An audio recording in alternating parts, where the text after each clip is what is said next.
Hello. In this video, I want to take a look at Taylorism, also known as scientific management, which in a nutshell was a grift, a con. It was an attempt to turn management into a kind of engineering science, which ended up reshaping work across the 20th century almost exclusively in ways that were damaging for workers. Taylorism is why you feel guilty when you take it easy or when you relax. Taylorism is that nagging feeling you get that you should be doing something productive with your time. He explicitly equates value with output per unit of time. Every motion is timed, every pause is suspect, and the good worker is the one who converts as much of their time as possible into measurable production.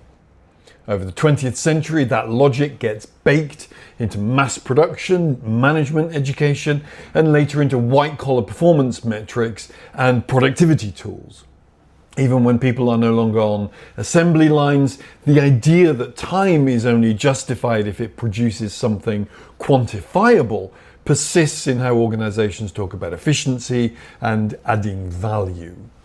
Nowadays, this shows up in key performance indicators, utilization rates, billable hours, and digital monitoring that tracks keystrokes, call times, or active status, modern versions of the stopwatch that makes every moment potentially a unit of performance. And that logic easily seeps into personal life. Apps, self-tracking, side hustle culture, and the moralisation of busyness all echo Taylor's core assumption that time should be optimised, not simply lived. If rest is framed as unproductive, it's no surprise people feel guilty or anxious whenever they are not visibly producing.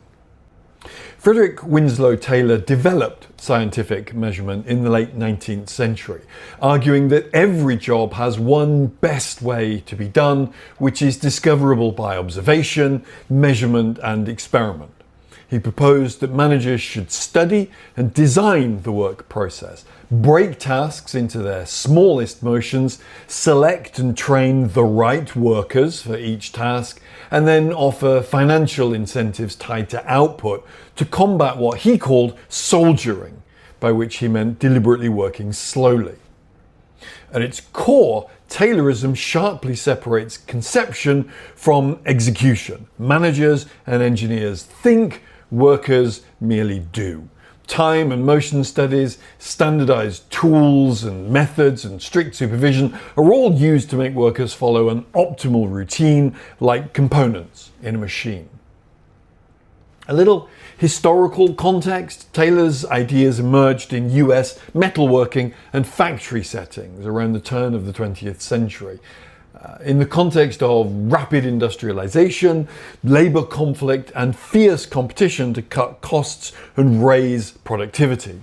Factories were growing larger, production was growing more complex, and owners were looking for ways to discipline labor, to reduce their reliance on skilled craft workers and secure higher output per worker. Taylorism's promise was seductive. Measurable productivity gains, reduced unit costs, and tighter managerial control over the labour process. He presented his methods as scientific experiments, but there were serious methodological problems. His most famous experiments involved a few hand-picked workers and didn't represent the wider workforce. Results were easily inflated by choosing unusually strong or compliant workers and ignoring those who couldn't sustain the pace. Time and motion studies were conducted by managers who had a vested interest in proving that higher speeds and tighter control were both possible and desirable. There were no real experimental controls, no independent observers, and no systematic recording of long-term health and fatigue effects. Taylor judged success almost entirely in terms of immediate output and wages. He assumed money was the primary, almost exclusive motivator, which later studies showed to be false. Social relations, recognition, and meaningful work also matter greatly to workers. Treating workers as rational calculators of wage per unit of effort overlooked their needs for autonomy, dignity, and social connection at work. Taylorism's scientific veneer hid what was effectively an ideological project, legitimizing managerial control and intensifying labour under the banner of science. One of the most significant long-term consequences of Taylorism has been de-skilling and the alienation of workers. Taylorism breaks complex jobs into narrowly defined, repetitive tasks, stripping workers of the opportunity to use their judgment or to develop a broader craft or skill. This fragmentation of work produces cogs in a machine.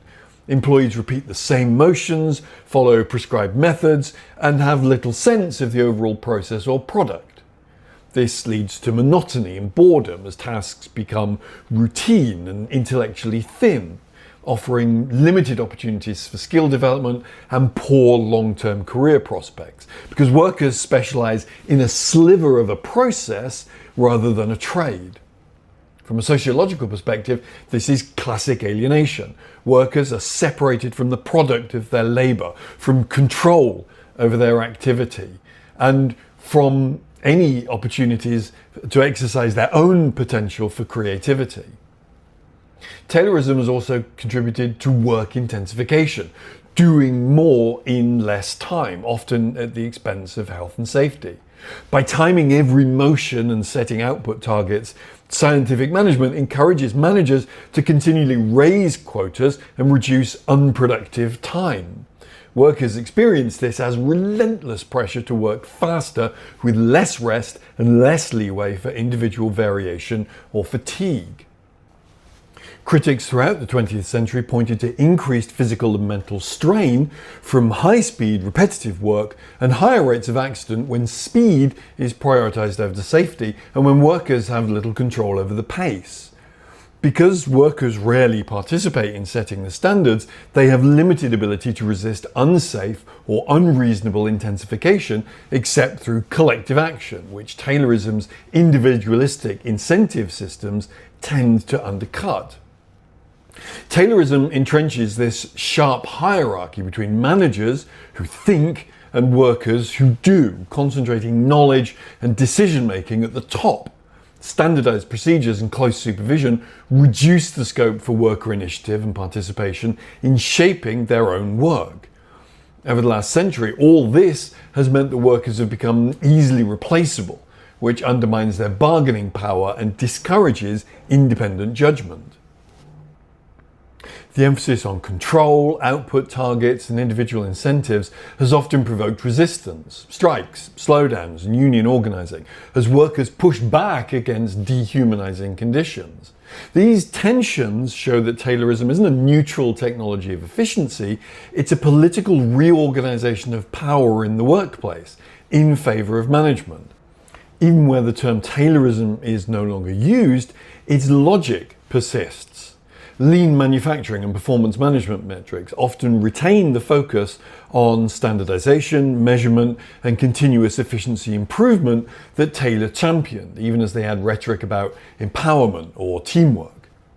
A particularly striking modern development is digital Taylorism, using digital tools to monitor, measure, and control workers' activities minute by minute.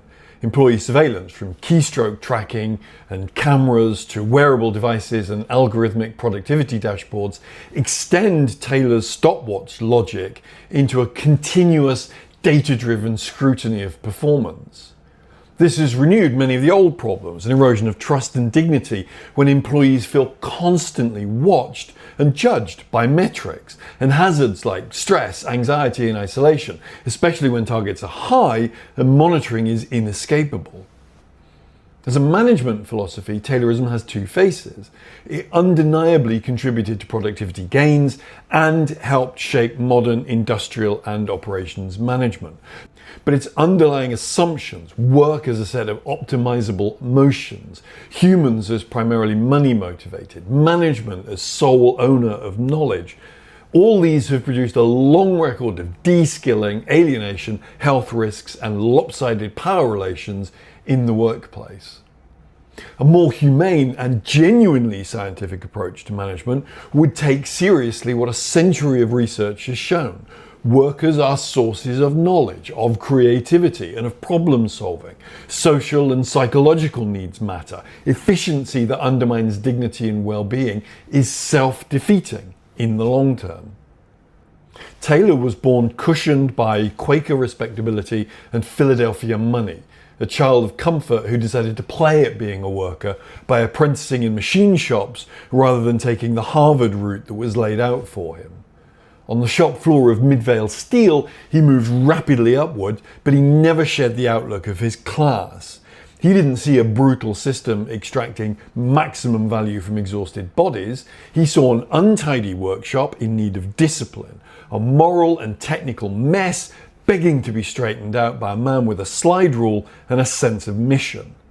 The Quaker concern with improvement and the engineer's fetish for calculation came together into a simple conviction. The world and the people in it existed to be measured, optimized, and controlled. Confronted with workers' own customs, their pacing, their informal control over the labour process, Taylor didn't recognise a subordinated class defending its only leverage. Instead, he diagnosed laziness, soldiering, and irrationality. His answer wasn't to question who owned the factory or who pocketed the surplus, but to declare labour a technical problem to be solved from above. Break the job into motions, time them with a stopwatch, declare one best way, and strip the knowledge out of workers' hands so it could be locked safely in the manager's office. Taylor was no neutral scientific reformer. He's a case study in class arrogance, a man born to comfort who marched into industrial conflict and rather than seeing exploitation, rebranded it as inefficiency and sold bosses a moralized technology for squeezing more out of other people's bodies. Sadly, his legacy lives on.